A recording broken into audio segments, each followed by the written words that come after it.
எல்லாரும் உட்காரலாம். எல்லாரும் என்ன வசனம்னு கண்டுபிடிச்சிருப்பீங்கன்னு நினைக்கிறேன். என்ன தலைப்பு செய்தின்னு கண்டுபிடிச்சிருப்பீங்கன்னு நினைக்கிறேன். கண்டுபிடிச்சிட்டிங்களா?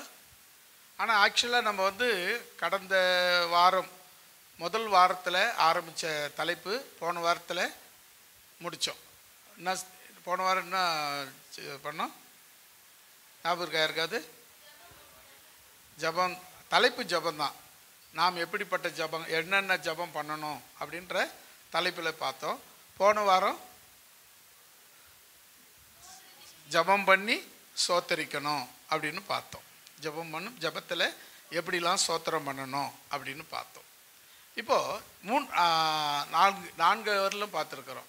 இன்றைக்கி ஐந்தாவது என்ன ஜபம்? சத்தம் சொல்லுங்கள், எனக்கு கேட்குற மாதிரி. அவ்வளோதான். யார் சொன்னீங்க? கரெக்டாக கேட்ச் பண்ணியிருக்கீங்க. ஏன்னா முக்கியமானது இங்கே பார்த்தீங்கன்னா 10வது வசனம்,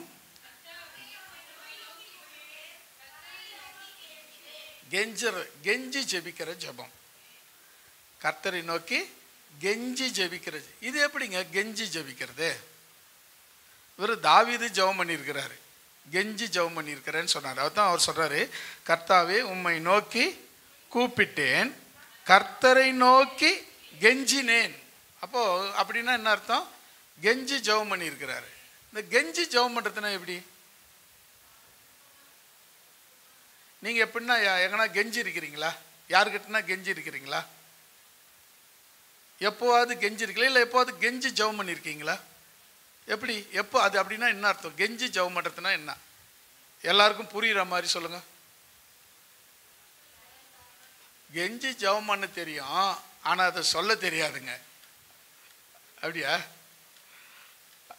அப்படியும் உண்டு தான். ஏன்னா சில விஷயத்தை செய்வோம், அதை சொல்ல வராது. அது எப்படி, அது என்ன மெத்தடில் சொல்கிறது அப்படின்னு. நீங்கள் எல்லோரும் படிக்கும்போது சின்ன பிள்ளைங்களாக இருப்பீங்க. படிக்கும்போது எல்லோரும் சின்ன பிள்ளைய தான் இருந்தாகணும்ல. அப்போ சின்ன பிள்ளைய இருக்கும்போது உங்கள் கூட படிக்கிறவங்கக்கிட்ட நீங்கள் ஒரு பொருளை கேட்கும்போது அவங்க கொடுக்காத மறுக்கும்போது நீங்கள் என்ன பண்ணுவீங்க? அவங்களாண்ட கெஞ்சி கேட்பீங்க. தொடர்ச்சியாக கேட்டுக்கிட்டே இருப்பீங்க. டே குடு குடு அப்படின்னு. இதுதான் கெஞ்சுறது. ஒரு முறை நான் சின்ன பையனாக இருக்கும்போது என் ஃப்ரெண்டு 2 பேர். அவன் ஒருத்தன் பெரியப்பா பிள்ளை, ஒருத்தன் சித்தப்பா பிள்ளை. அவனுக்கு 2 பேரும் எனக்கு ஃப்ரெண்டு. 5ஆம் வகுப்பு படிக்கும்போது அவங்கள அந்த சித்தப்பா பையன் கொஞ்சம் வசதியான பையன். அவங்க வீட்டில் இந்த வெல்லம் பாவு போடுவாங்க, வெல்லம் காய்ச்சுவாங்க. அவங்க அந்த வெல்லம் காய்ச்சும் போது அவன் ஸ்கூலுக்கு எனக்கு கொஞ்சோண்டு வெல்லம் எடுத்துன்னு வருவான். அது இலக்கு வெல்லமாக இருக்கும், அதாவது கொஞ்சம் குழன்னு இருக்கும். அந்த வெல்லத்தை எடுத்துகிட்டு என்கிட்ட கொடுப்பான். நாங்கள் 2 பேரும் வச்சுக்கிட்டு அதை சாப்பிடுவோம். பக்கத்தில் இருக்கிற பசங்க என்ன பண்ணுவாங்க தெரியுமா? கேட்பாங்க, டே எனக்குடா அப்படின்வாங்க. நாங்கள் என்ன பண்ணுவோம்? கொடுக்க மாட்டோம். அப்போ அவங்க என்ன பண்ணுவாங்க தெரியுமா? டேன்னு கெஞ்சிக்கினே இருப்பாங்க. கொடுக்குற வரலாம் கெஞ்சிக்கிட்டு கேட்டுக்கிட்டே இருப்பாங்க. கொடுக்குற வரலாம் விடவே மாட்டாங்க. அப்புறம் நாங்கள் என்ன பண்ண தெரியுமா? வேணுன்னு அவன் கையில் இந்த இடத்துல தடவி விட்டுருவோம். கையை இங்கே தானே தடவணும். அந்த இலக்கு வெல்லம், அதாவது குழகுன்னு இருக்கும், அதை இங்கே தானே வைக்கணும். இங்கே வச்சு தானே இப்படி நக்க முடியும். நாங்கள் என்ன பண்ணுவோம்? இங்கே வச்சுருவோம். அவன் அதை நக்கவும் முடியாது, ஒன்றும் பண்ண முடியாது. அவ்வளோ கஷ்டப்படுவான். அது மாதிரி பண்ணக்கூடாது. அது அப்படி நம்மளை நம்ம ஒருத்தரை வற்புறுத்தி கேட்குறோம் பார்த்தீங்களா? அது பேர் தான் கெஞ்சுதல். இப்போ தாவீது என்ன பண்ணியிருக்கிறார் தெரியுமா? கெஞ்சி கேட்டிருக்கிறார். எப்படி பாருங்க, அந்த வசனத்தை மறுபடியும் படிங்களேன். கர்த்தாவே உம்மை நோக்கி கூப்பிட்டேன். அது முதல்ல நோக்கி கூப்பிட்டு பார்த்து கூப்பிடுறது. அவரே இப்போ உதாரணத்துக்கு நீங்கள் ஒருத்தரை கூப்பிட்றீங்க, அவங்க எந்த பக்கம் இருக்கிறாங்கன்னு. இப்போ நான் இந்த பக்கம் நிற்கிறேன், நீங்கள் அந்த பக்கம் திரும்பி என்னை கூப்பிட்டீங்கன்னு வச்சிங்களேன். என்ன கூப்பிட்றீங்களா வேறு யாரையோ கூப்பிட்றீங்கன்ட்டு சந்தேகம் வந்துடும். அப்போது நான் இருக்கிற திசையை நீங்கள் நோக்கி கூப்பிடணும் முதல்ல. அப்போ தான் என்ன தான் கூப்பிட்றீங்க, வேற யாரையும் நீங்கள் கூப்பிடல அப்படின்னு அர்த்தம். இப்போ இதில் நீங்கள் பார்த்தீங்கன்னா நோக்கி கூப்பிடுவது அப்படிங்கிறது முக்கியமானது. நோக்கி கூப்பிடுறது முக்கியமானது. இப்போ எப்படி நோக்கினா, நாம் அவர் இருக்கும் திசையை நோக்கி அவரை முகத்தை பார்த்து அவருக்கு நேராக நாம் அவரை கூப்பிடுவது. ரெண்டாவது, அடுத்தது பார்த்தீங்கன்னா அவர் என்ன சொல்கிறாரு, கர்த்தரை நோக்கி கெஞ்சினேன் அப்படின்னா என்ன அர்த்தம், கிடைக்கிறவரெல்லாம் நான் அவரை நோக்கி ஜெபிச்சுக்கிட்டே இருந்தேன், கேட்டுக்கிட்டே இருந்தேன் அப்படின்னு அர்த்தம். கொடுக்குறவரெல்லாம் என்ன பண்ணுறது, கேட்டுக்கிட்டே இருக்கிறது. இன்னும் கூட ஒரு வசனத்தை நீங்கள் வாசிங்களேன். சங்கீதம் 116 3வது 4வது வசனத்தை வாசிங்களேன். சங்கீதம்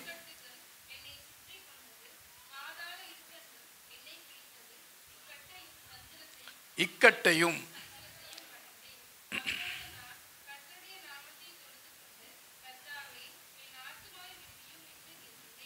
வருங்க.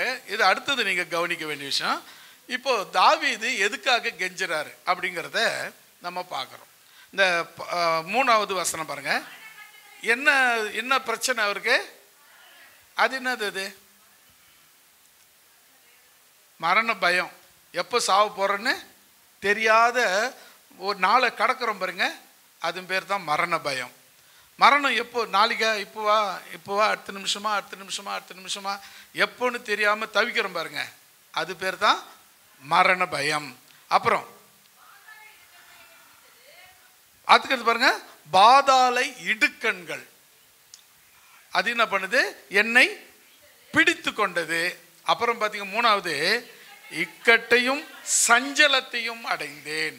அப்புறம் இவ்வளோ கஷ்டத்தில் தான் நான் என்ன பண்ணேன்னு சொல்கிறேன். அப்பொழுது நான் கர்த்தருடைய நாமத்தை தொழுது கொண்டு, கர்த்தாவே ஆத்துமாவை விடுவியும் என்று கெஞ்சினேன். இப்போ பார்த்துக்குங்க, அவர் என்ன சூழ்நிலையில் இருக்கிறாரு, மரண கட்டுகள், பாதாள இடுக்கண், சஞ்சலமும் தவிப்பும் வந்தது. இது எல்லாம் வந்து சூழ்ந்திருக்கும் போது முதல்ல அவர் என்ன செய்தார்னா, கர்த்தரை நோக்கி தொழுது கொள்ள ஆரம்பித்தார். அதாவது கர்த்தரை தொழுது கொள்றதுன்னா ஆராதிக்கிறது, தொழுது கொள்றதுன்னா ஆராதிக்கிறது, அவ்வளோதான். ஆராதிக்க ஆரம்பித்தார். ஆராதிச்சுட்டு என்ன சொல்கிறாரு, ஆண்டவரே என்னை என் ஆத்துமாவை விடுவியும் என்று கெஞ்சினேன். இப்போ இன்றைக்கி விஷயம் அதுதான். நாம் நம்ம இந்த கெஞ்சி ஜெபிக்கிறது என்னன்னா, கொடுக்கிறவரெல்லாம் விடாமல் கேட்பது. நீங்கள் வேதாகமத்தில் ஒரு சம்பவம் இருக்குது.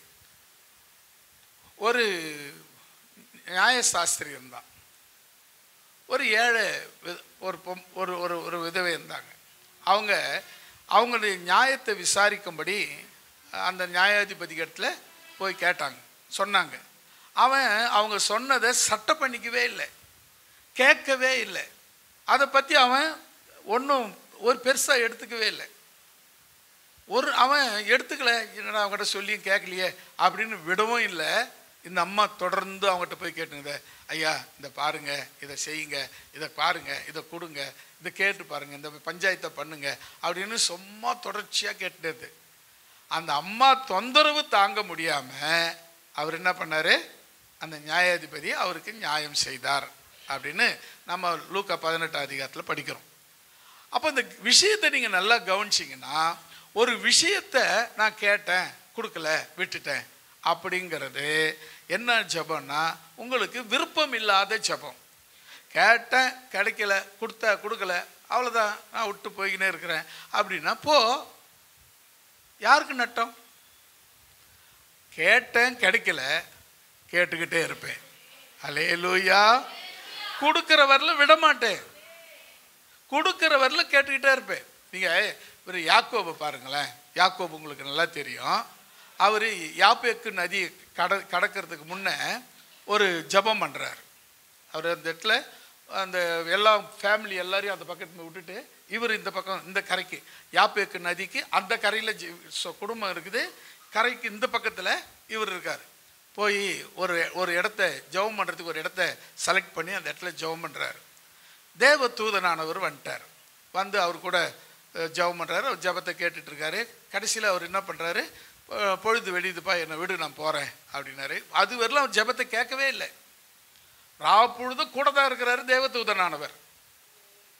இவர் முழுதும் ஜெபம் பண்ணிகிட்டே இருக்கிறாரு. முழுதும் கெஞ்சியும், முழுதும் கேட்டும், முழுதும் விடாத ஜெபம் பண்ணியும் இவர் என்ன பண்ணல, கேட்கிறவரா இல்லை. யாக்கோபு விடுறவரா இல்லை. யாக்கோபு விடுறவரா இல்லை, இயேசு கிறிஸ்து கேட்கிறவரா இல்லை. அப்போ விடாதபடியா கேட்கும்போது அப்போ தேவதூதனானவர் சொல்றாரு, பொழுது விடு, நான் போகிறேன் அப்படி சொன்னார். அப்போ அவன் சொன்னான், என்னை ஆசீர்வதிக்காவிட்டா உம்மை போக விட மாட்டேன் அப்படின்னு சொன்னான். சரி, அப்போ போக விடணும் அப்படின்னா அவர் ஆசீர்வதிக்கப்படணும். சரி, அப்போ ஆண்டவர் கேட்டார், உன் பேர் என்ன? என் பேர் யாக்கோபு தான் அப்படின்னா. அப்போ இனிமே யாக்கோபு என்று சொல்லாமல் இஸ்ரவேல் என்று சொல்லுவதாக. அப்போ அது எப்படி அது பெற்றுக்கொண்டான் அப்படின்னா, விடாபிடியா ஜெபித்ததினாலே. அவர் விடுப்பா, நான் போகிறேன், நான் விட்டுரு, எனக்கு டைம் ஆச்சு, இல்லை நான் ஜெபத்தை கேட்க மாட்டேன் அப்படின்னு சொன்ன போதிலும் கூட அவன் தொடர்ச்சியாக விடாமல் ஜெபம் பண்ணுறான். நடுவில் நடந்து ஒரு பெரிய சம்பவம் நடக்குது. ஆண்டவர் என்ன பண்ணார், அவன் தொடை சந்து உள்ள கையை விட்டு ஒரு நரம்பை இஸ்து விட்டார். நல்லா நடந்துருந்தான். வந்தவொடனே கால் இஸ்துக்குச்சு. நான் சொன்னேன், ஆண்டவரே, என் கால் இஸ்துக்கிறது மட்டும் இல்லை, என்னை கொன்னே போட்டாலும் சரி, நீ என் ஜெபத்தை கேட்காவிட்டா உம்மை போக விட மாட்டேன். அல்லேலூயா. இது பேர் தாங்க கெஞ்சி ஜெபிக்கிற ஜெபம். ஏதோ கேட்டேன், போங்க, அவர் கொடுத்தா கொடுக்கட்டும், கொடுக்காவிட்டா போட்டோம். இன்னும் கூட ஒரு ஜெபம் இருக்குது. ஆயக்காரனும் பரிசேயனும் ஜெபம் பண்ணாங்க. தேவாலயத்துக்கு வந்தாங்க. பரிசேயன் வந்தான், உள்ளே வந்தான், புல்பீட்டுக்காக முன்ன வந்து நின்னான். ஆண்டவரே, நான் வாரத்தில் 2 முறை உபவாசம் பண்ணுறேன், எனக்கு உள்ளதெல்லாம் தசம்பாகம் கொடுக்குறேன், இதோ உக்காந்துங்கிறாங்களே அவங்கள போல நான் கிடையாது, நான் யார் தெரியுமா, என் அருமை பெருமை என்ன தெரியுமா அப்படின்னு சொல்ல ஆரம்பிச்சிட்டான். அவன் என்ன பண்ணான், வாசலில் நின்றுன்னு உள்ளே வரக்கூட பயப்படுறான். நான் ரொம்ப பாவியான மனுஷன், அந்த உள்ளே போகிறது கூட எனக்கு அருகதை இல்லை, அவர் இருக்கிற ஸ்தலத்தை நோக்கி பார்க்க, மேலே பார்க்க கூட எனக்கு அருகதை இல்லை அப்படின்னு சொல்லி மார்பிள் அடிச்சுக்கிட்டு, பாவியாகி என்மேல் கிருபையாயிரும். பாருங்க, இவன் இன்னொன்னுமோ வசனிப்பு அப்படி அப்படியே அடுக்கு மொழியில் அப்படி பண்ணா, அவன் சும்மா மார்பிள் அடிச்சுட்டு கிருபையாயிரம்னா ஆண்டவர் அவனுக்கு ஆசீர்வதிச்சார். அல்லேலூயா. இப்படி ஜெபம் கேட்கப்படணும்னா, ஜெபம் நீங்கள் கெஞ்சி ஜெபிக்கிறவர்களாக இருக்கணும். ஒரு விஷயம் கேட்டீங்க, கிடைக்கல, விட்டுட்டீங்க அப்படின்னா அது நீங்கள் விருப்பப்படலை, அது ஜெபத்தில் உங்களுக்கு அக்கறை இல்லை அப்படின்னு அர்த்தம். விடுறவர்கள். ஒரு காரியம் ஆரம்பிக்கிறீங்க, கல்யாணம் ஆரம்பிக்கிறீங்க, கல்யாண விஷயம் ஆரம்பிக்கிறீங்க. அப்போது நம்ம என்ன பண்ணுறோம், எடுத்த உடனே நமக்கு மடிவு உண்டாக்குற மாதிரி ஒரு காரியம் நடக்குது, மனம் உடைஞ்சு போகிற மாதிரி ஒரு காரியம் நடக்குது. அப்போ என்ன செய்யலாம் அப்படின்னா, மனுஷீகத்தில் யோசிக்கிறவங்க என்ன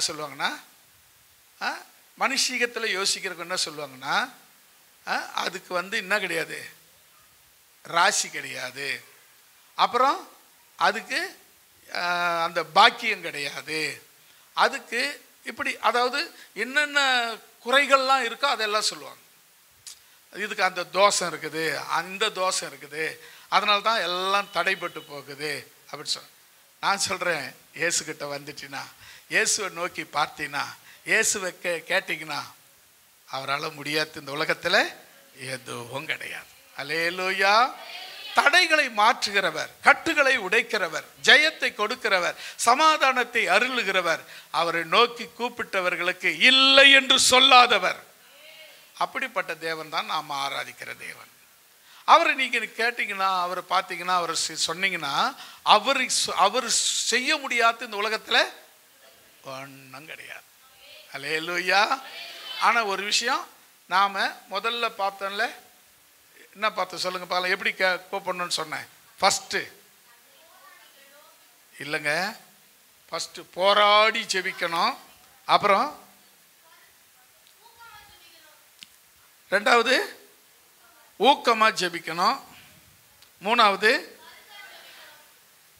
கருத்தாய் ஜெபிக்கணும், பரவாயில்ல ஞாபகம் வச்சுருக்கீங்க, நாலாவது ஸ்தோத்திரம் பண்ணி ஜெபத்தில் ஸ்தோத்திரம் பண்ணி ஜெபிக்கணும்னு பார்த்தோம். இப்போ 4வது நம்ம என்ன பார்க்குறோம்? சரி, 5வது என்ன பார்க்குறோம்? கெஞ்சி ஜெபிக்கணும். இப்போ கெஞ்சுறதுன்னா என்னன்னு உங்களுக்கு நான் சொல்லிட்டேன். எப்படி ஒரு காரியத்தை நம்ம கேட்குறோம், கிடைக்கல, தடையாயிடுச்சு. சில விஷயங்கள்லாம் நீங்கள் கேட்குற விஷயங்கள்லாம் பிசாசும் கேட்டுக்கிட்டு இருக்கான். அவனுக்கு என்ன தெரியுமா? உங்களுக்கு கிடைக்கக்கூடாதுன்றது அவன் எண்ணம். ஆண்டவருக்கு உங்களுக்கு கிடைக்கணுங்கிறது ஆண்டவருடைய எண்ணம். இப்போ பாருங்கள், 2 பேருக்கு போராட்டம். இப்போ நீ இந்த பக்கம் இருக்கிறீங்க, பிசாசு இந்த பக்கம் இருக்கிறான், கர்த்தர் மேலே இருக்கிறார். இப்போ நீ என்ன சொல்கிற? ஆண்டவரே வேணும்னு கேட்குற. இவன் என்ன சொல்கிறான்? ஆண்டவர் அவனுக்கு கொடுக்காதேன்றான். பிசாசு உனக்கு கொடுக்காதேன்றான், ஆண்டவர் உனக்கு கொடுக்கணும்னு ஆசைப்படுறாரு. நீ என்ன பண்ணுற? கேட்டு மிதமாக இருக்கிற. அதாவது என்னென்னா, எப்படி பணம் வந்தால் வரட்டும் போட்டு பார்த்தோம், கிடைச்சா கிடைக்குது, கிடைக்கிட்ட போகுது அப்படிங்கிற. நான் என்ன சொல்கிறேன்னா, கிடைக்கிற வரலாம் விடக்கூடாதுன்னு சொல்கிறேன். அல்லேலூயா. ஏன்னா தேவனால கூடாத ஒரு காரியம் ஒன்றும் கிடையாது. ஆகினால நீங்கள் விடாதபடி கேட்கணும். அதே மாதிரி இன்னொரு ஒருத்தர் ஜெபம் பண்ணார். இது கெஞ்சி ஜெபம் பண்ணார். அவர் யார் தெரியுமா? என்னாகமம் 12ஆம் அதிகாரம் 13வது வசனம்.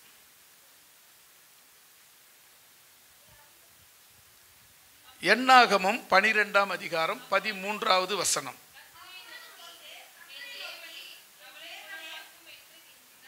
ஆமே.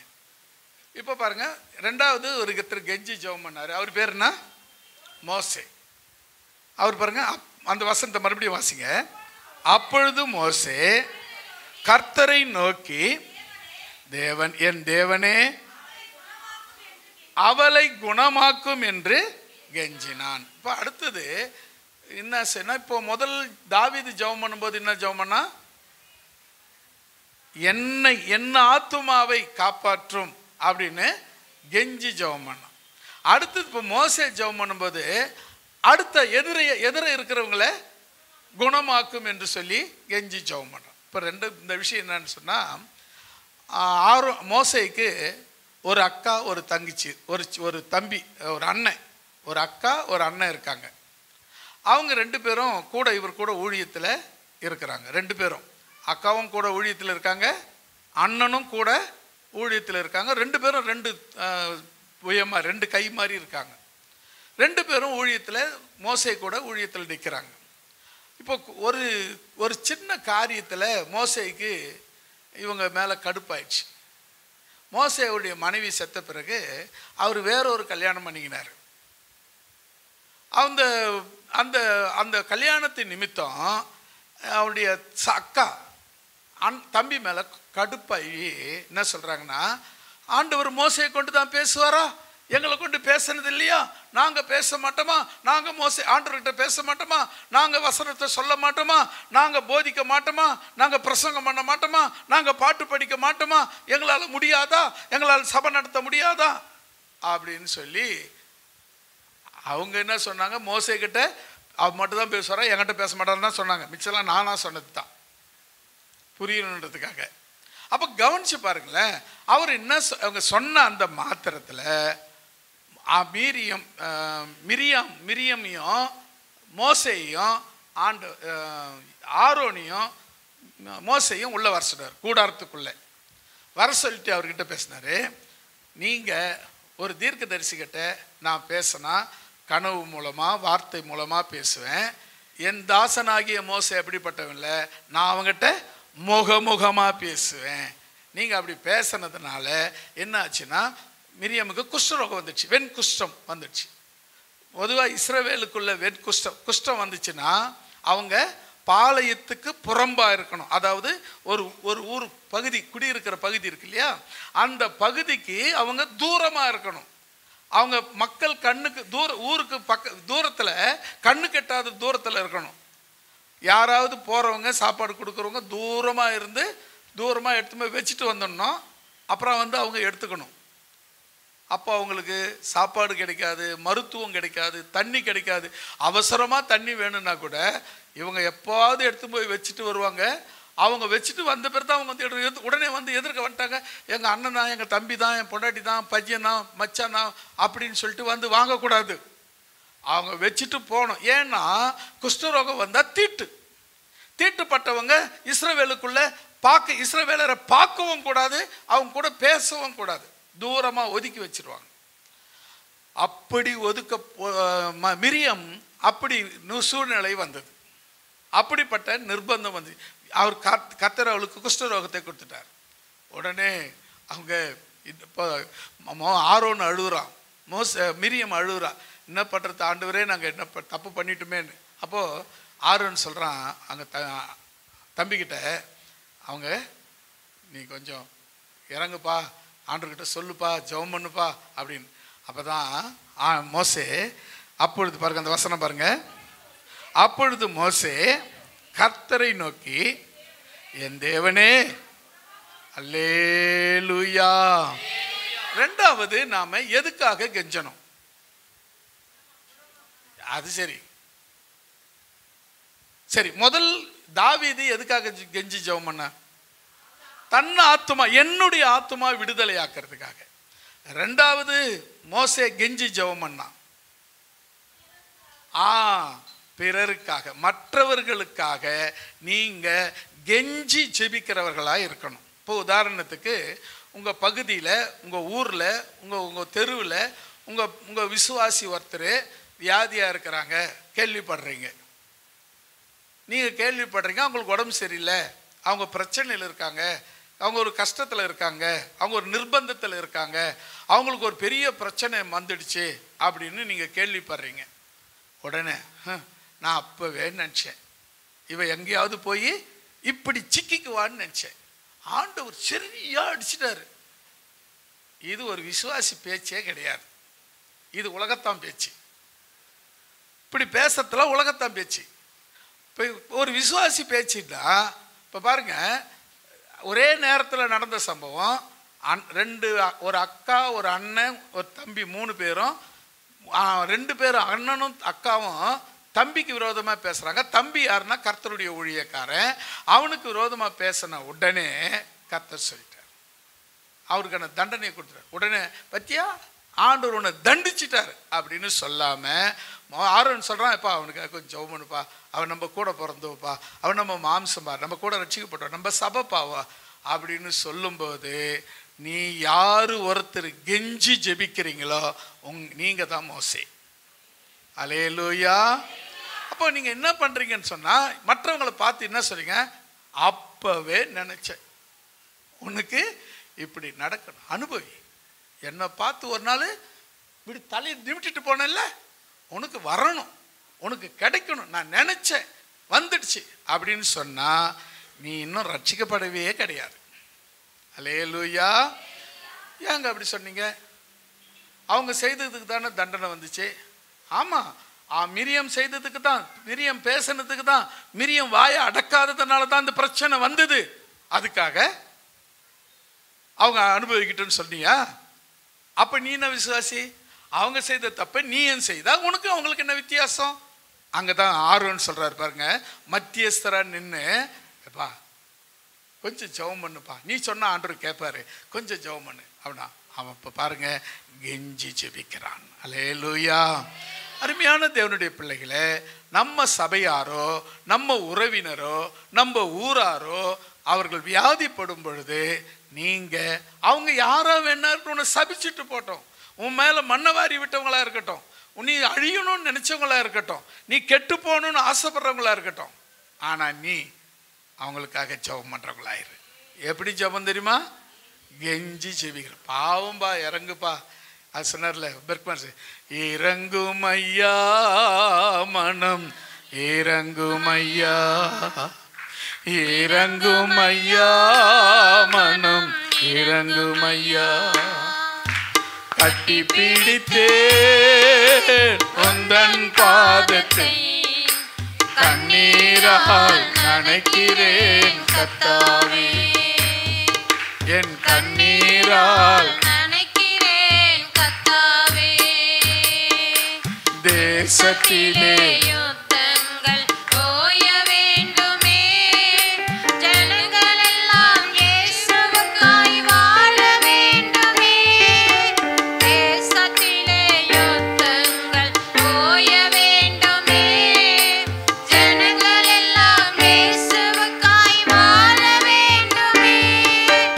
இறங்கும் ஐயா மனம் இறங்கும் ஐயா ஏசையா இறங்கும் ஐயா மனம் இறங்கும் ஐயா இறங்கும் ஐயா மனம் இறங்கும் ஐயா.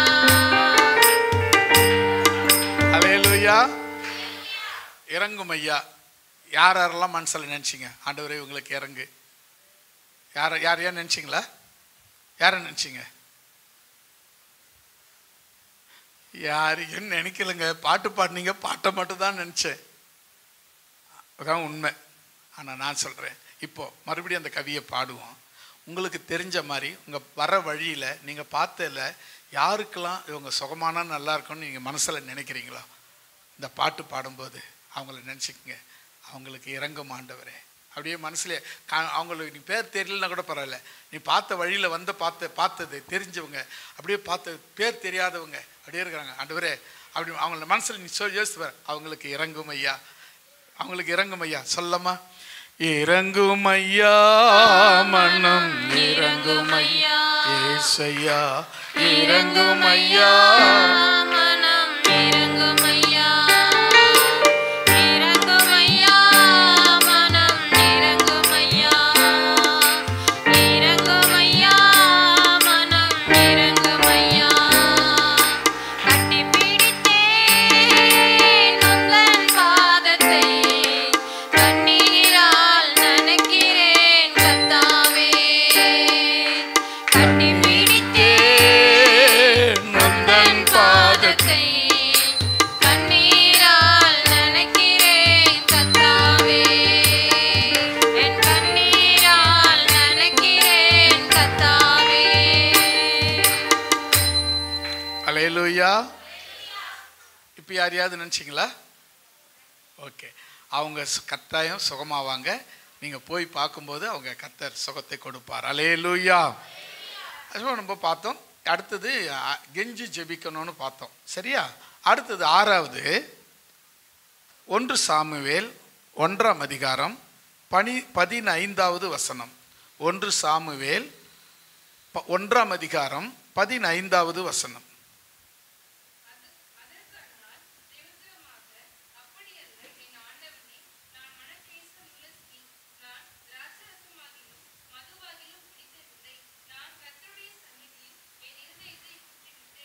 ஆமேன். ஒரு அழிலே சொல்லவா? இப்போ 6வதாக நாம் எப்படி ஜெபம் பண்ணணும் அப்படின்னா, இருதயத்தை ஊற்றி ஜெபம் பண்ணணும். இருதயத்தை ஊற்றி ஜெபம் பண்ணணும். இப்போது நிறைய இதெல்லாம் இப்படிலாம் கூட ஜெபம் இருக்கான்னா, பயில் படிக்கும்போது ஆண்டவர் சொல்கிறது தான், ஒரு பெரிய ஆராய்ச்சிலாம் ஒன்றும் கிடையாது. வசனத்தில் தான் அப்படியே சொல்கிறோம். சரியா? இப்போ கவனிங்களேன். இப்போது அன்னாள் யாருன்னு தெரியும். அவங்களுக்கு கல்யாணம் ஆகி ரொம்ப வருஷமாக குழந்தையே கிடையாது.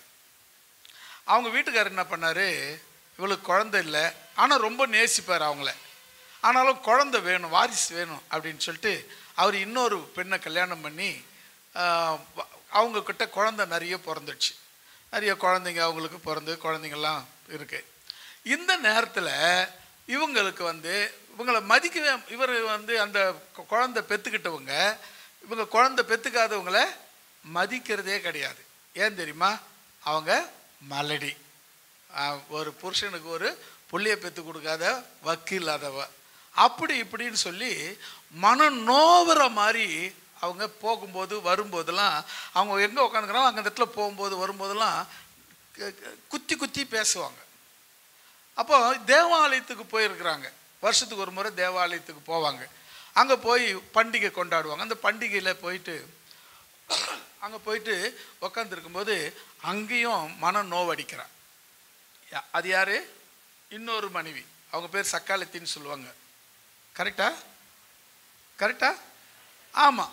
அவங்க பைபிள்லேயே இருக்கிறது அந்த வார்த்தை சக்காலத்தின்னு. அவங்க என்ன பண்ணாங்க, இவங்களை போகும்போது வரும்போதெல்லாம் மனமடி உண்டாக்கினே இருப்பாங்க, குத்திக்கிட்டே இருப்பாங்க. அப்போ இந்த அம்மாவுக்கு ஒரு எண்ணம் வந்துச்சு, ஏன் நாம் இங்கே போய் இவங்க கூட போராடி கிடக்கணும், நேராக ஆண்டவர்கிட்ட போயிடலாம் அப்படின்னு சொல்லி போய் தேவாலயத்தில் அந்த வாசலில் தேவனுடைய வாசப்படியில் போய் கண்ணை மூடிக்கின்னு பாட்டுன்னு முட்டி போட்டு அழுதுகிட்டே இருக்கு. ஒரு வார்த்தை சத்தம் வெளியே வரல, கண்ணு மட்டும் கலங்கிக்கிட்டே இருக்கு. கண்ணுலேருந்து தண்ணி தார தாரியாக ஆறு போல் ஓடிக்கிட்டே இருக்கு. கண்ணு மூடி இருக்குது, கண்ணு தண்ணி வந்துக்கிட்டே இருக்கு, வாய் திறக்கவே இல்லை. பார்த்தார் ஊழியக்காரு, வெளியே வந்து பார்த்தா ஒரு அம்மா முட்டி போட்டுக்குது. யாரா அது முட்டி போட்டுங்குது அப்படின்னு பார்த்தாரு. அப்படி பார்த்து கிட்ட போய் பார்த்தா ஒரு அம்மா முட்டி போட்டுங்குது. உடனே அவர் சொல்கிறார், ஏம்மா எவ்வளோ நேரம் குடிச்சிருப்பேன், இப்படியா குடிச்சிட்டு இப்படியா முட்டி போட்டு கிடப்பேன் அப்படின்னு சொன்னார். அப்போ தான் அந்த அம்மா சொல்லுது, ஐயா ஐயா தப்பாக நினச்சிக்காதீங்க, நான் குடித்தவளோ திராட்சை ரசம் குடித்தவளோ மது குடித்தவளோ இல்லை, நான் மன கிளேசம் உள்ள. என்ன கிளேசம் தெரியுமா, எனக்கு குழந்தை கிடையாது, இப்படிப்பட்ட சூழ்நிலை, என்னுடைய என்னுடைய கணவருடைய மறுமணவாட்டி என்னை நிந்திக்கிறா, தூஷிக்கிறா, என்னை அவமானப்படுத்துகிறா, நான் ரொம்ப நெருக்கப்படுகிறேன், நான் ரொம்ப வருத்தப்படுறேன், வேதனைப்படுறேன், இப்படி இருக்கிறேன், நான் ரொம்ப கஷ்டத்தில் இருக்கிறேன், மன நெருக்கப்பட்டு இருக்கிறேன், மன கிளேசமாக இருக்கிறேன் அப்படின்னு சொல்லி, நான் இங்கே திராட்சை ரசமோ மதுவோ குடிக்கவில்லை, என் இருதயத்தை தேவனுடைய சமூகத்திலே ஊற்றிவிட்டேன் என்று சொன்னான். அல்லேலூயா. பதில் என்ன? 16வது வசனம்.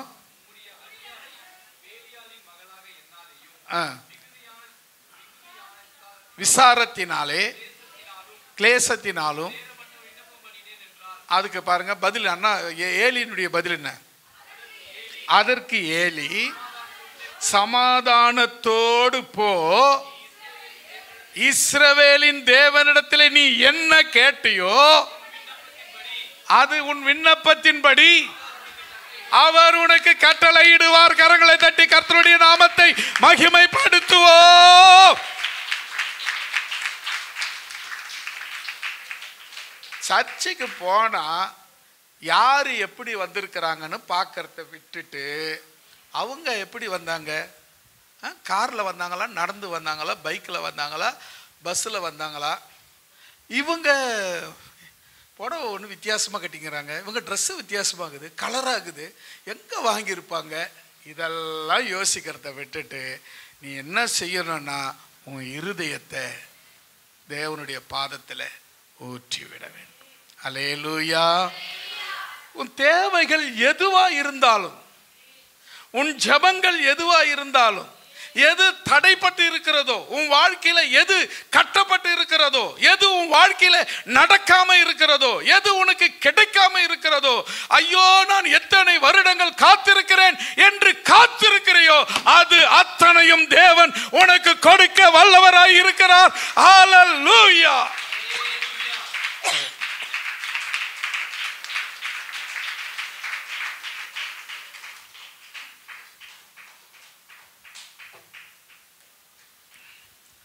சர்ச்சுக்கு வந்தா நீங்களும் நானும் தான் என்ன பண்ணுவோம்,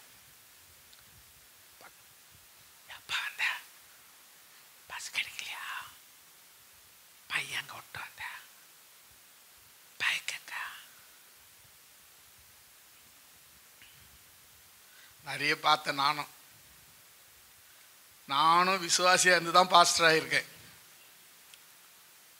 40 வருஷம் இயேசுவை ஏற்றுக்கொண்டு அவரோடு நடந்து வந்திருக்கிறேன். என்னென்ன பண்ணுவாங்க, என்னென்ன பேசுவாங்கன்னு தெரியும். நான் ஒன்றே ஒன்று சொல்கிறேன், இதை பேசுகிறத ஆண்டவருடைய சமூகத்தில் வரும்போது, வாரத்துக்கு ஒரு முறை தான் வர வாய்ப்பு கிடைக்குது. சில பேர் 2 பேரும் வரீங்க. வந்தபோது உங்கள் இருதயத்தை ஊற்றி விட்டீங்கன்னா, ஏலி சொன்ன அந்த வார்த்தையை கவனிங்க. மறுபடியும் அந்த வசனத்தை படிங்க. ஏலி அண்ணாலே சமாதானத்தோடு போ, நீ இஸ்ரவேலின் தேவனிடத்திலே என்ன வேண்டிக் கொண்டையோ உன் விண்ணப்பத்தின்படியே அவர் உனக்கு கட்டளையிடுவார். அல்லேலூயா.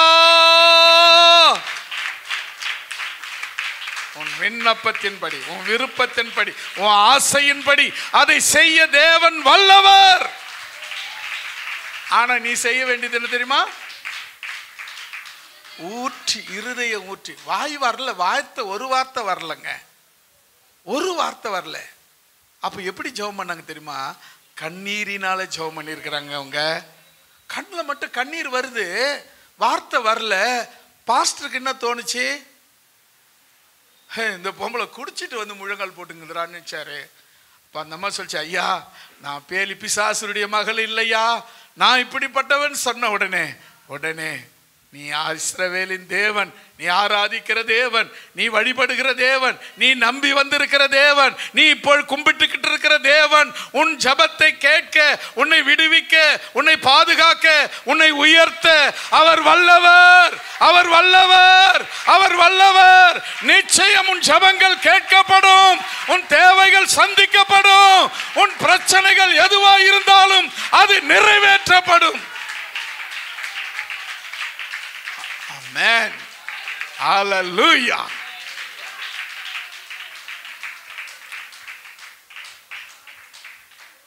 இப்ப சொல்லுங்க, ஆறாவது இந்த ஜெபம், இருதயம் ஊற்றி ஜெபம். எப்படி ஊற்றி ஜெபிக்கிறது?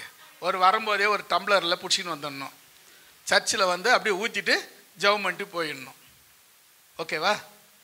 வந்தீங்கன்னா மற்றவங்களை விசாரிக்கலாம், தப்பு கிடையாது. மற்றவங்களை விசாரிக்கலாம், வாங்க, அது தப்பு இல்லை, அது ரொம்ப நல்லது. ஒருத்தர் ஒரு சபைக்குள்ள வரும்போது ஒருத்தர் பார்த்து வாங்க, விஷ் பண்ணி, அதாவது ரொம்ப பணிவாக விஷ் பண்ணி வாங்க. புதுசாக வந்தவங்க வந்தால் இந்த இப்போ தான் வந்திருக்கீங்களா, சோத்திரம், கர்த்தர் உங்களை ஆசீர்வதிப்பார், நம்பிக்கையாக இருங்க, கர்த்தர் ஜெபத்தை கேட்பார் அப்படின்னு சொல்லி அனுப்புங்க. பழசானவங்க இருந்தாலும், பழசாக வராங்க ஒருத்தர், அவங்க ஏற்கனவே பார்த்தீங்க, சோத்திரம் இந்த வாரமும் உன்னை பார்க்க கர்த்தர் கிருபை கொடுத்தாருமா, சோத்திரமா, சோத்திரம் பிரதர், சோத்திரம் ஐயா அப்படின்னு சொல்லி பாருங்களேன். கர்த்தர் இதில் உங்களை ஆசீர்வதிப்பார். அல்லேலூயா. இது பேசலாம். அதை விட்டுட்டு இங்கே மாங்கன்னு பாட்டு பாடி இருப்போம், அவங்க குசு குசுன்னு அங்கே பேசின்னு இருப்பாங்க. இங்கே பாட்டு ஆராதனை நடந்துகிட்டு இருக்கு, அங்கே குசு குசு நடந்துக்கிட்டு இருக்கு. அப்படி இன்னும் முக்கியமாக பேச வேண்டிய விஷயம், அப்படி இன்னும் தலை போயிடும். அந்த விஷயத்தை அப்போ பேசலைன்னா ஏன் தெரியுமா? தேவனை குறித்த பயம், அக்கறை, மதிப்பு உனக்கு தெரியல. அந்த அண்ணாளுக்கு தெரிந்த அளவுக்கு உனக்கு தெரியல. அண்ணாளுக்கு தெரிஞ்சது, நிச்சயமா நான் ஜெபம் பண்ணுவேன், என் ஜெபத்தை ஆண்டவர் கேட்பாருன்னு நம்பினா அவ ஜெபம் பண்ணா. அல்லேலூயா. அப்போ நீங்களும் சர்ச்சைக்கு வந்தா எதையாவது ஒன்று செஞ்சுட்டு போகணும். அப்படின்னா உடனே வந்து அங்கேருந்து ஒரு சுத்தி எடுத்துன்னு வந்து கம்பி உடச்சிட்டு போகிறது இல்லை. என்ன பண்ணணும்?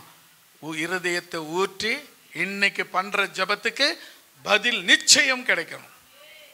அதுதாங்க ஜபம். நான் வந்தேன், உட்காந்துட்டு போனேங்க, என்ன அவர் என்னமோ சொன்னார், ஆமாம் நல்லா பேசினார், இல்லை பேசினார், சாமா.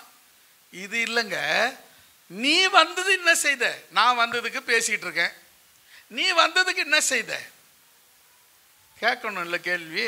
அப்போ நீ வந்ததுக்கு என்ன பண்ணியிருக்கணும்னா, அங்கே ஆலயம் இருக்குது, ஆராதனை நடக்குது, ஊழியக்காரர் இருக்கிறாரு, விசுவாசிகளாம் வந்தாங்க, எல்லாம் அது நடந்துகிட்டு இருக்கு, எல்லாம் அது நடந்துகிட்டு இருக்கு. ஆனால் இந்த அம்மா மட்டும் என்ன பண்ணுச்சு தெரியுமா? போய் இருதயத்தை ஊற்றி விட்டது, ஊற்றி ஜெபிக்கிறது. அல்லேலூயா. அதுக்கு ஜெபம் பதில் கிடைத்து விட்டது. அடுத்த ஆண்டிலேயே கர்த்தர் அவங்களுக்கு கர்ப்பத்தை திறந்தார். முதல் ஒரு குழந்தைய கொடுத்தாரு. அந்த குழந்தைக்கு சாமுவேல்னு பேர் வச்சாங்க. அதுக்கப்புறம் 5 குழந்தைகளை தேவன் அவங்களுக்கு கொடுத்தார். அல்லேலூயா. ஜெபம் ஊற்றி ஜெபிக்கிற அந்த ஜெபத்துக்கு 5 மடங்கு ஆசீர்வாதம் உண்டு. அல்லேலூயா. எவ்வளோ? 5 மடங்கு ஆசீர்வாதம் உண்டு. அதனால விடாதீங்க, ஊற்றி ஜெபிங்க. 7வதாக எபிரேயர் 5ஆம் அதிகாரம் 7வது வசனம்.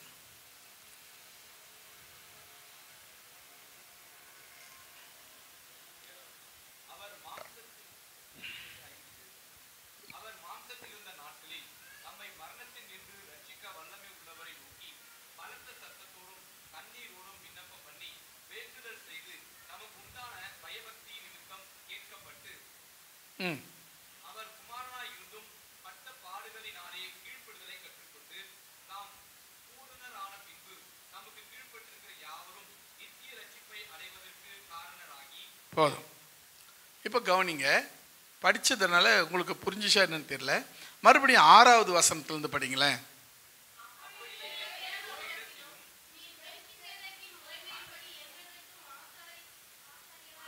இது யாரு? ஆண்டவராகிய இயேசு கிறிஸ்து. ஆண்டவர் மெல்கிசேதேக்கின் முறைமையின்படி அவர் ஆசாரியராக இருக்கிறார். நீங்கள் நல்லா கவனிங்க, இஸ்ரவேல்ல யார் ஆசாரியன்?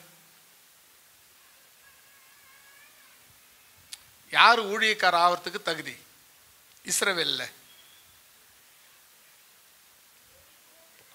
லேவி குடும்பம் மட்டும்தான் ஊழியக்காரராக ஆகிறதுக்கு அதிகாரம், வாய்ப்பு, தகுதி. மற்றவங்க எல்லாம் ராஜாவாக இருக்கலாம், பிரதானியாக இருக்கலாம், மந்திரியாக இருக்கலாம், வேற என்ன சோல்ஜராக இருக்கலாம், என்ன வேணாலும் பதவி வகிக்கலாம். ஆனால் என்ன வரக்கூடாது? ஊழியக்காரா வரக்கூடாது. நீங்கள் கவனிங்க, இயேசு யார்? லேவி குடும்பத்தில் வந்தவரா? யூதா குடும்பத்தில் வந்தவரா? யூதா குடும்பத்தில் வந்தவர். அப்போ அவர் யாரா ஆகக்கூடாது? ஆசாரியரா ஆகக்கூடாது, ஆசாரியரா வர முடியாது. ஆனால் வேதம் தெளிவாக சொல்லுது பாருங்க, சாலேமின் ராஜான்னு ஒருத்தர், அவர் மெல்கிசேதேக்கின் முறைமையின், அவர் மெல்கிசேதேக்கா இருந்து அவர் ஆசாரியனார். அவருக்கு வம்ச வரலாறு கிடையாது. அவர் ராஜாவா, அவர் ஆபிரகாம் கையில் தசம்பாகம் வாங்கி அவர் ஆசாரியனாக இருந்தார். இப்போ அதே மெல்கிசேதேக்கின் முறைமையின்படி, இப்போ 6வது வசனம் படிங்க. மெல்கிசேதேக்கின் முறைமையின்படி என்றென்றைக்கும் ஆசாரியராயிருக்கிறீர். யாரை பார்த்து சொல்றாங்க? ஆண்டவராகிய இயேசு கிறிஸ்துவை பார்த்து, மெல்கிசேதேக்கின் முறைமையின்படி நீ ஊழியக்காரராய், ஆசாரியராய், ஆராதிக்கிற தகுதி உடையவராய் இருக்கிறீர். அப்புறம் அடுத்தது கவனிங்க, அப்படி தகுதி ஆசாரியனாய் இருக்கிற தகுதி பெற்ற ஆண்டவராகிய இயேசு கிறிஸ்து அவர், கவனிங்க, மாம்சத்தில் இருந்த நாட்கள். மாம்சத்தில் எத்தனை நாள் இருந்தார் ஆண்டவர்? மாம்சத்தில் எத்தனை நாட்கள் மாம்சத்தில் இருந்தார்?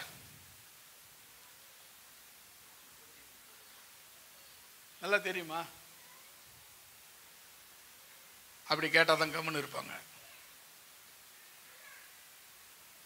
சரியா?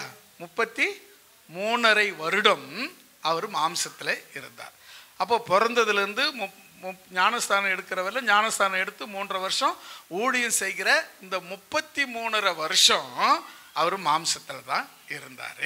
அல்லேலூயா. அடுத்தது காருங்க, இந்த வசனத்தை படிங்க.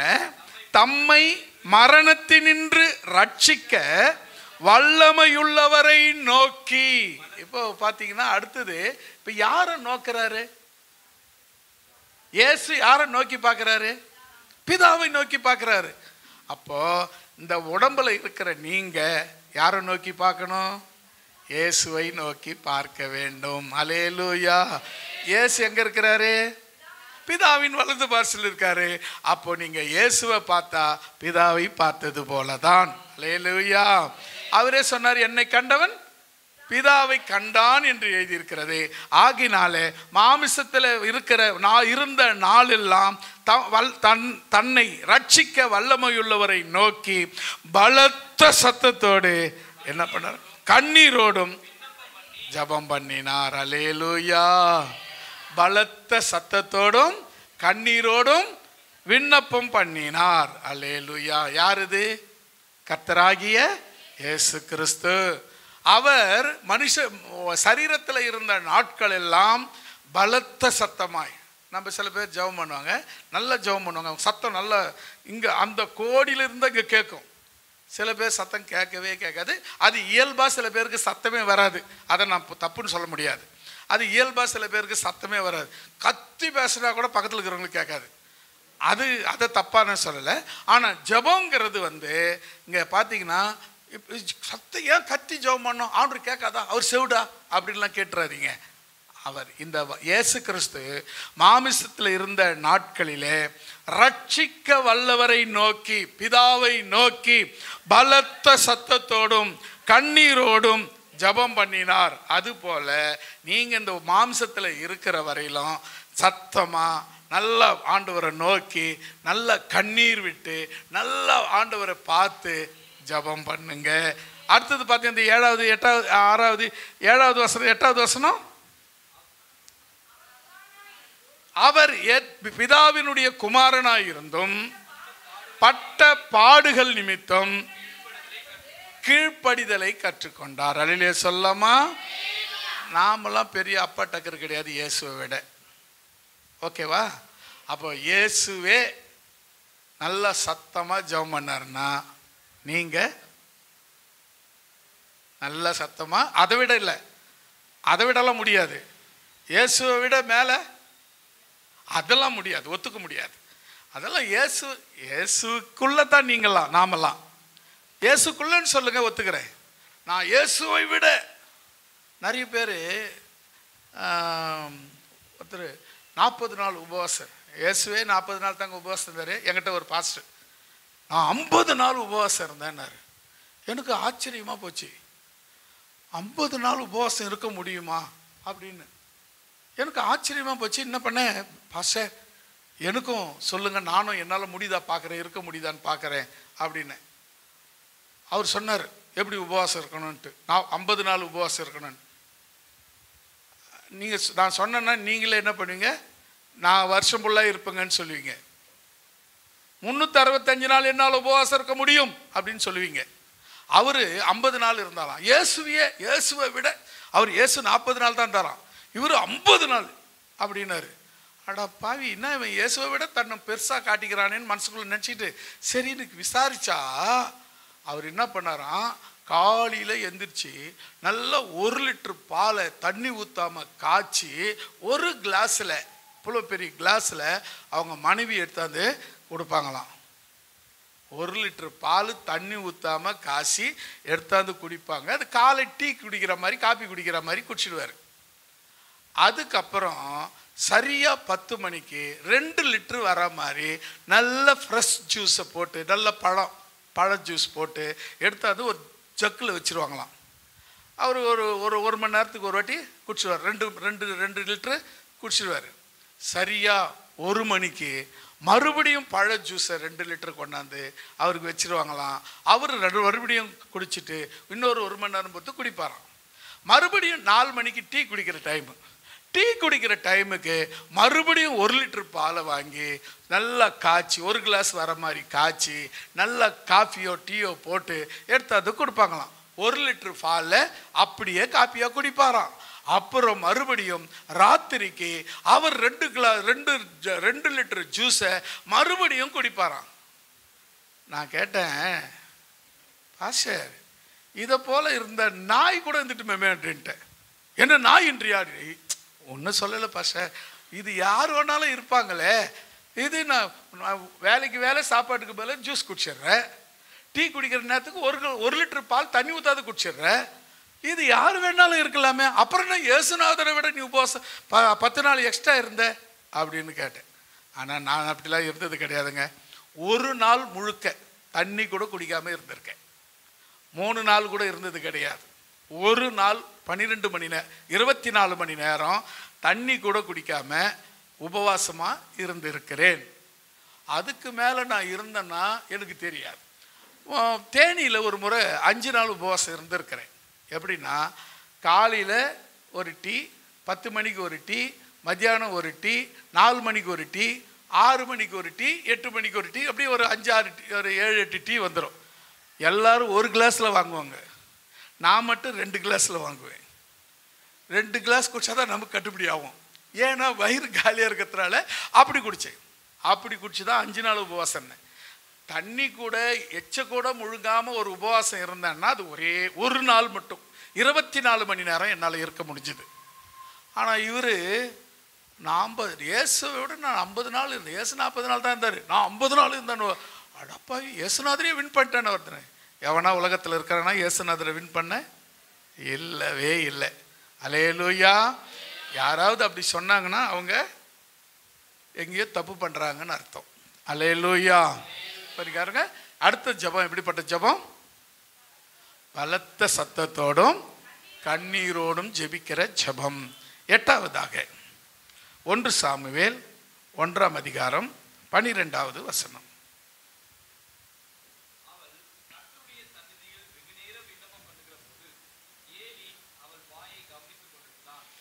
கவனிங்க, அடுத்தது மறுபடியும் வாசிக்கலாமா? அவள் கர்த்தருடைய சந்நிதியில் வெகு நேரம் விண்ணப்பம் பண்ணி கொண்டு இருக்கும்போது ஏலி அவள் வாயை கவனித்து கொண்டிருந்தான். அல்லேலூயா சொல்லலாமா? இப்போ கவனிக்க வேண்டிய விஷயம், இந்த இந்த இந்த அம்மா ஏற்கனவே நம்ம பார்த்தோம். யார் சொல்லுங்க பார்க்கலாம்? அன்னாள். அன்னாள் தான் இவங்க நமக்கு தேவை ஜபம் தான். என்ன ஜபம்ன்றது தான். இது என்ன ஜபம் சொல்லுங்க பார்க்கலாம்? ஆள் இல்லாத ஜபமா? வெகு நேரம், நீண்ட நேரம் ஜபம். வெகு நேரம் ஜபம், நீண்ட நேரம் ஜபம். யாராவது பண்ணியிருக்கீங்களா? அதிகபட்சம் நான் ரொம்ப நேரம் ஜபம் பண்ணிக்கிறேங்க. இல்லைன்னா நல்லா ஜபம் பண்ண ஆரம்பிச்சோன்னா நல்லா 5 நிமிஷம் அப்படியே நீண்ட ஜபம் பண்ணுவேன். யாருன்னா நிறைய பேர் இருப்பீங்க. நீண்ட ஜபம்னா அது இல்லை. நேரத்தை பார்க்கறது கிடையாது, அங்கே இருக்கிற சூழ்நிலையை பார்க்கறது கிடையாது, நேரம் போனதும் தெரியாது. இது பேர் தான் நீண்ட ஜபம். என்ன நடந்தது? இந்த அம்மாவுக்கு பிரச்சனை இருக்கு. நான் சொன்னேன்ல, ஏற்கனவே பார்த்தோம். அந்த பிரச்சனைக்காக அவங்க முழங்கால் போட்டாங்க. நீண்ட நேரம் ஆச்சு, கண்ணில் கண்ணீர் வருது. ஆனால் என்ன பண்ணல? வாய் திறக்கப்படலை. அந்த ஊழியக்காரர் என்ன பண்ணாரு? அவங்க வாயே பார்த்துக்கிறாரு. எதனா வாயை திறப்பாங்க, எதனா பேசுவாங்க, எதனா பார்க்கலாம், கண்டுபிடிக்கலான்னு பார்க்குறாரு. ஆனால் அவங்க என்ன பண்ணல? வாயை திறக்கலை. நீண்ட நேரமாக ஜெபம் பண்ணிக்கிட்டு இருந்தாங்க. அல்லேலூயா. வெகு நேரம் ஜெபம் பண்ணிட்டு இருந்தாங்க. இப்போ நம்ம ஜெபம்லாம் எனக்கு தெரிஞ்சு ஒருத்தர் நல்ல நீண்ட நேரம் ஜெபம் பண்ணுறவங்க தான். நல்ல ஒரு சகோதரி நல்ல நீண்ட நேரம் ஜெபம் பண்ணுவாங்க. முட்டி போட்டாங்கன்னா ஒரு எப்படியும் 1 மணி நேரமாவது ஜெபம் பண்ணுவாங்க. இப்போதைக்கு அது ஒரு நீண்ட நேரம்னு வச்சுங்களேன். ஜெபம் பண்ணியிருப்பாங்க, ஆவியில் நிறைவாங்க. அல்லேலூயா, ஹா ஊ ஏ ஹை ஓ அவுன்னுவாங்க. போன பக்கத்துலேயே வச்சுருப்பாங்க. கிரிங் கிரிங் ஹலோ அப்படின்வாங்க. இது நீண்ட ஜபம் கிடையாது, கன்றாவியான ஜபம். இது ஜபம்னா எந்த டிஸ்டர்பன்ஸ் இருக்கக்கூடாது, எந்த தடையூரும் இருக்கக்கூடாது, எந்த இடையூறும் வரக்கூடாது. நான் ஆண்டவரை நோக்கி என்ன சொன்னேன்னு எனக்கு தெரியாது, நான் என்ன சொல்கிறேன்னு எனக்கு தெரியாது. அவரை நான் உற்று பார்த்து கொண்டு இருக்கிறேன், அவரை பார்த்து கொண்டிருக்கிறேன், அவரை மட்டும் பார்த்து கொண்டிருக்கிறேன், அவரை மட்டும் நான் தரிசித்து கொண்டிருக்கிறேன். அவரை பார்ப்பேன் பார்ப்பேன் பார்ப்பேன். என்னை கேட்கிறவரை, என்னை கவனிக்கிறவரை நான் அவரை பார்த்து கொண்டே இருப்பேன். அல்லேலூயா. ஆனால் ஊழியக்கார் பார்க்குறாரு, என்னடா அது வாயும் திறக்கல, என்னடா வித்து பார்க்குறாரு. நான் சொல்கிறேன், யார் வேணாலும் என்ன வேணாலும் பார்த்துட்டு போட்டோம், ஆண்டவர் உன்னை பார்க்கணும். அல்லேலூயா. ஆண்டவர் பார்க்குற பார்வை வேற, நான் பார்க்குற பார்வை வேறங்க. நான் பார்த்தா உங்களை எப்படி பார்ப்பேன்? உங்கள் சிறுமையை பார்ப்பேன், உங்களுடைய அந்த இதுதான் பார்ப்பேன். ஆனால் அவர் பார்த்தார்னா உங்கள் இருதயத்தில் உள்ள நினைவுகளை அறிகிற தேவன் நம்முடைய தேவன். அல்லேலூயா. அப்போ அவர்கிட்ட நம்ம பாருங்க, அவர் தான் நம்ம இருதயத்தை பார்க்குறார். மூன்றாவது எத்தனாவது இது? 8வதாக என்ன ஜபம்? நீண்ட வெகு நேர ஜபம், நீண்ட நேர ஜபம். நம்ம சில பேர் அதிகபட்சம் நீங்கள் எவ்வளோ நேரம் ஜெபம் பண்ணிக்கிறீங்க? இங்கே இருக்கிறவங்கள யாராவது ஒருத்தர் அதிகபட்சம் எவ்வளோ நேரம் இருந்தாலும் பரவாயில்ல சொல்லுங்க. அதிகபட்சம் 1/2 மணி நேரம். சூப்பர். அப்புறம் 1 மணி நேரம். 1 மணி நேரம் எப்போ பண்ணீங்க? தனியா? ஓகே, அதுதான் தனியாக பண்ணுறது தான் அது 1 மணி நேரம். கூட்டத்தில் பண்ணது கணக்கு சொல்லக்கூடாதுன்றதுக்காக தான் கேட்டேன். அப்போ கவனிங்க, 1 மணி நேரம் உங்களால் கர்த்தரோடு கூட நீண்ட நேரம் அதாவது ஜெபம்னு சொன்னால் நீங்கள் ஆண்டவர் சொல்கிற பேசுறதுக்காக காத்திருந்தா போதும். நீங்கள் பேசணும்னு அவசியம் கிடையாது, அவர் பேசினா போதும். அல்லேலூயா. இப்போ இந்த ஜெபத்தில் நீங்கள் பேசணும்னு அவசியம் இல்லை, அவர் பேசினா போதும். ஆமென். அப்படி தானே அந்த அம்மா கம்முன்னு இருந்துச்சு. எப்படி கண்ணை மூடிக்கின்னு கண்ணீர் வடித்து வாயை திறக்காம கர்த்தரை நோக்கி வெகு நேரமாக, ரொம்ப நேரமாக முழங்காலில் அழுதுகிட்டு இருக்கு. அந்த வெகு நேரம் பண்ணுற ஜெபம் அது ஒரு நம்ம ஒரு செகண்டில் ஜெபம் பண்ணுற ஜெபம் பண்ணிக்கிறீங்களா? ஒரு செகண்ட் நீங்கள் பண்ணதே கிடையாது. நான் சொல்லிட்டோமே, நீங்கள் பண்ணதை ஆண்டவரே சோத்த ஆசீர்வதியும். ஒரு செகண்ட் ஜெபம் அது. தண்ணி வாங்க, ஆண்டவரே தண்ணியை ஆசீர்வதியும். ஒரு செகண்ட் ஜெபம். இது தண்ணிக்கு ஜெபம் பண்ணிங்களா? அதெல்லாம் கிடையாது, சோத்தக்கு மட்டும்தாங்க ஜெபம் பண்ணுவோம். அதில் தண்ணிக்கும் ஜெபம் பண்ணுறோம். நம்ம குடிக்கிற எல்லாருமே ஆண்டவர் கொடுத்தது தான். அதுக்காக நம்ம ஜெபம் பண்ணுறது தப்பே கிடையாது. ஜெபம் பண்ணுறது தான் நல்லது. ஆண்டவரே நீங்கள் கொடுத்த நல்ல தண்ணிக்காக சோத்திரம், நீங்கள் கொடுத்த நல்ல சாப்பாட்டுக்காக சோத்திரம், நீங்கள் கொடுத்த நல்ல உடைக்காக சோத்திரம், நீங்கள் கொடுத்த நல்ல வாழ்க்கைக்காக சோத்திரம், நன்றி சொல்லிக்கிட்டே இருக்கணும். அதான் பக்தம் பண்ண, நன்றி சொல்லாமல் இருக்கவே முடியாது, பல நன்மை செய்த இயேசுவுக்கே நன்றி நன்றி நன்றி என்று சொல்லி நான் துதிப்பேன், நாள்தோறும் போற்றுவேன். நன்றி நன்றி நன்றி என்று சொல்லி நான் துதிப்பேன், நாள்தோறும் போற்றுவேன், நாள்தோறும் போற்றுவேன். நன்றி சொல்லாமல் இருக்கவே முடியாது, பல நன்மை செய்த இயேசுவுக்கே நன்றி நன்றி நன்றி என்று சொல்லி நான் துதிப்பேன், நாள்தோறும் போற்றுவேன், நாள்தோறும் போற்றுவேன். இப்போ எத்தனை பார்த்தோம்? அது இல்லை, 5லேருந்து பார்த்தோம்ல. எத்தனை பார்த்துருக்கோம்? 5லேருந்து 3. என்னென்ன பார்த்தோம்? 4. என்னென்ன பார்த்தோம்? கெஞ்சி ஜெபிக்கணும், ஊற்றி இருதயத்தை ஊற்றி ஜெபிக்கணும், பலத்த சத்தத்தோடும் கண்ணீரோடும் ஜெபிக்கணும், நீண்ட நேரம் ஜெபிக்கணும். சரி, இன்னொன்று பார்த்துடலாம். 5ஆவதாக சங்கீதம் 18:5. சங்கீதம் 18:6.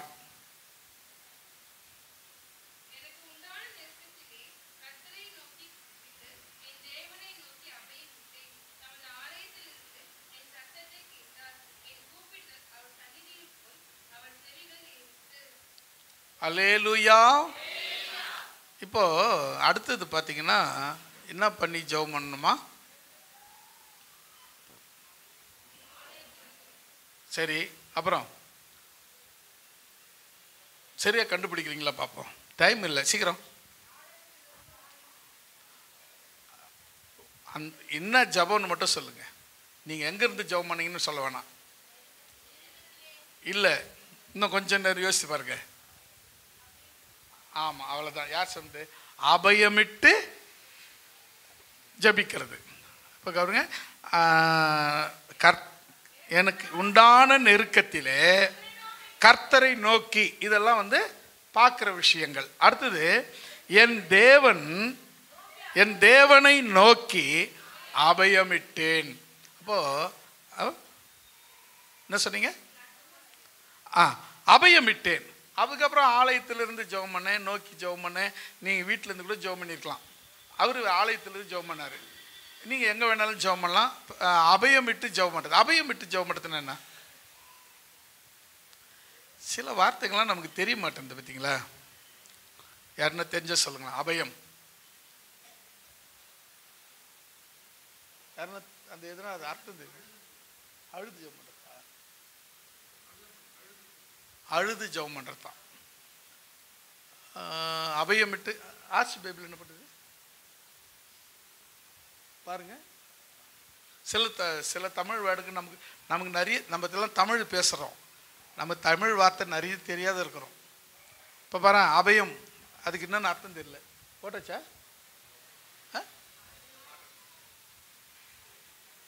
சொல்லுங்க, யாருன்னு தெரிஞ்ச சொல்லுங்க, அர்த்தம் சொல்லுங்க.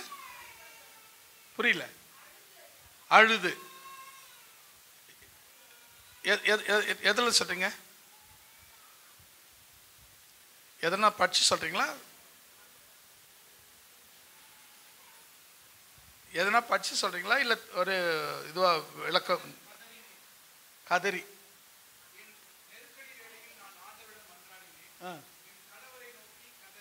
கதறினேன். அப்போ அபயம் விட்டேன்னா கதறி ஜெபிக்கிற ஜெபம், கதறி. அப்போ அதை புரிஞ்சுக்குங்க. ஏன்னா சில வார்த்தைகள் நமக்கு வந்து பேருக்கு மட்டும்தான் தமிழர்கள், தமிழ் வார்த்தை தெரியாத தமிழ் தெரியாத தமிழர்கள் நம்மளாம். சில வார்த்தைகள் பாருங்க நமக்கு தெரியல.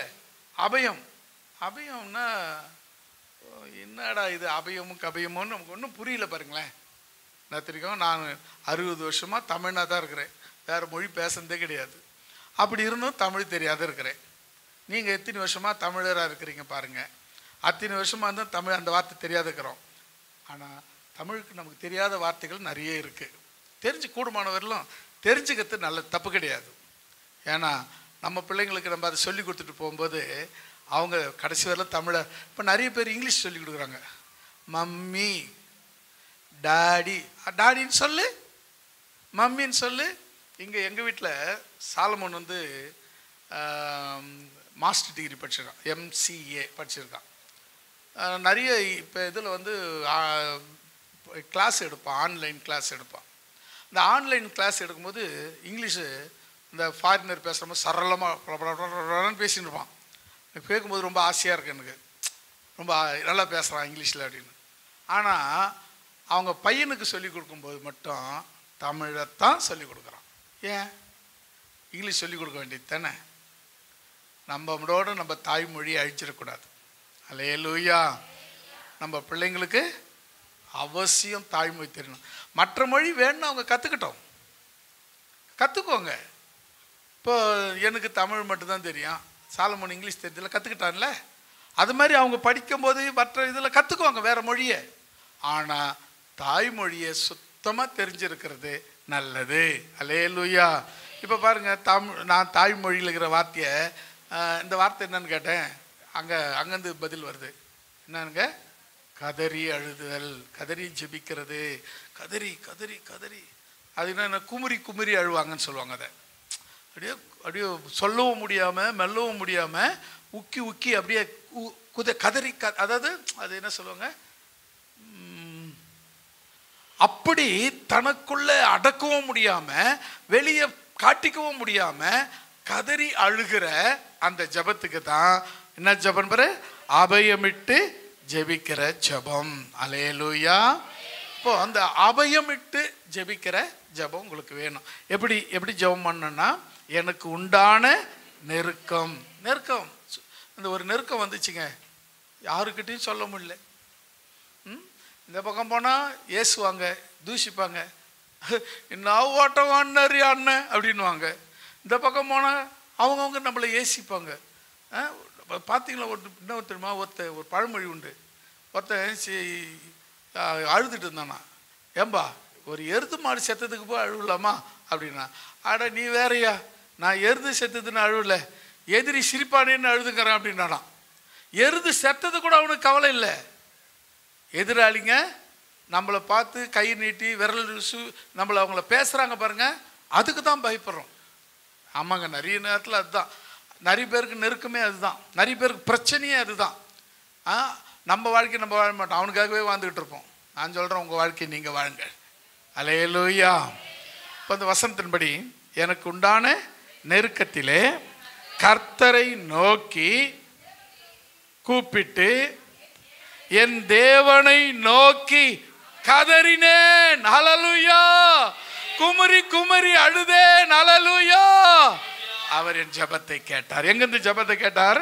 அவர் தமது ஆலயத்தில் இருந்து என் ஜெபத்தை கேட்டார், என் சத்தத்தை கேட்டார், என் கூப்பிடுதல்கள் அவர் சந்நிதியில் போய் அவர் காதுகளில் செவிகளில் ஏறிற்று. அல்லேலூயா. இப்போ அந்த கதறி குமிரி அழுகிற பொழுது, ஜெபிக்கிற பொழுது அந்த ஜெபத்தை தேவன் கேட்க வல்லவராய் இருக்கிறார். அல்லேலூயா. தொடர்ந்து தேவன் உங்களை ஆசீர்வதிப்பார். இன்னைக்கு நம்ம 5 காரியங்களை பார்த்துருக்கிறோம். இன்னும் ஒரு சில இன்னும் இதில் கதறி ஜெபித்த, குமிரி ஜெபித்த 2 தாவீது ஜெபம்னு தான் சொன்னேன். அதில் இன்னொருத்தர் ஜெபம் பண்ணிக்கிறார், எசேக்கியா ராஜா. அவரை படிக்கலாமா? அதை ஒரு வருஷத்தை மட்டும் படித்து முடிச்சிடலாம். 2 நாளாகமம் 32ஆம் அதிகாரம் 20வது வசனம்.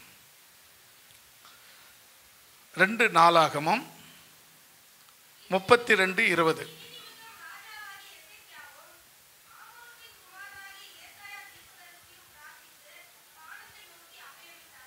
இங்க பாருங்க, இந்த சூழ்நிலை உங்களுக்கு சொன்னாவே அபயத்துக்கான அர்த்தம் வந்துடும். என்ன தெரியுமா? எசேக்கியா ராஜா வியாதிப்படுறார். ஏசாயா தீர்க்கதரிசி வந்தார், ஏப்பா வீட்டு காரியத்தெல்லாம் ஒழுங்கு பண்ணு, நீ செத்துற போற அப்படின்னாரு. இவன் உடனே செவுறு பக்கமாக திரும்பி அழ ஆரம்பித்தான். அப்போ உடனே அழுதுட்டு இருக்கும்போது இவன் சொல்லிட்டு, ஊழியக்கார் சொல்லிட்டு முற்றத்தை போயிட்டார், வெளியே ஹாலுக்கு வந்துட்டார். இவர் அறையில் இருக்கார், ரூமில் இருக்கிறாரு. சொல்லிட்டு ஹாலுக்கு வந்தார். ஹாலுக்கு வர்றதுக்குள்ளே கர்த்தர் ஏசாயா கிட்ட பேசிட்டார், நீ போய் என்னுடைய தாசங்கிட்ட சொல்லு, அவனுக்கு அவனுடைய ஆயுசில் 15 வருஷம் நான் கூட்டி கொடுத்துட்டேன்னு சொல்லுன்னு சொன்னார். இப்போ வந்தார், அவர் வந்து சொன்னார், அவருடைய ஆயுசை 15 வருஷம் கூட்டி கொடுத்துருக்கிறார். அதுக்கப்புறம் 15 வருஷம் உயிரோடு இருந்து ராஜ்யத்தை கட்டி காப்பாற்றனா அப்படின்னு பார்க்குறோம். இப்போ நீங்கள் கவனிக்க வேண்டிய விஷயம், இப்போ இந்த வசனத்தை மறுபடியும் பாருங்க. இது நிமித்தம் ராஜாவாகிய எசேக்கியாவும் ஆமோசின் குமாரனாகிய ஏசாயா தீர்க்கதரிசியும் பிரார்த்தித்து ஜெபம் பண்ணி வானத்தை நோக்கி அபயமிட்டார்கள், கதறினார்கள். கர்த்தரை நோக்கி கதறினார்கள், அபயமிட்டார்கள், ஜெபம் பண்ணினார்கள், அழுதார்கள், புலம்பினார்கள். அல்லேலூயா. இப்போ இது எவ்வளோ காரியங்கள் இருக்கு. சரியா? நாம் இந்த 5ஓடு நிறுத்தலாம். இன்னும் இருக்கிற வசனங்கள் இன்னும் 2-3 இருக்குன்னு நினைக்கிறேன். இந்த 3ஐயும் இன்னொரு நாளைக்கு நான் உங்களுக்கு சமயம் வாய்க்கும் போது உங்களுக்கு சொல்லிக் கொடுக்க விரும்புகிறேன். கர்த்தர் உங்களை ஆசீர்வதிப்பாராக.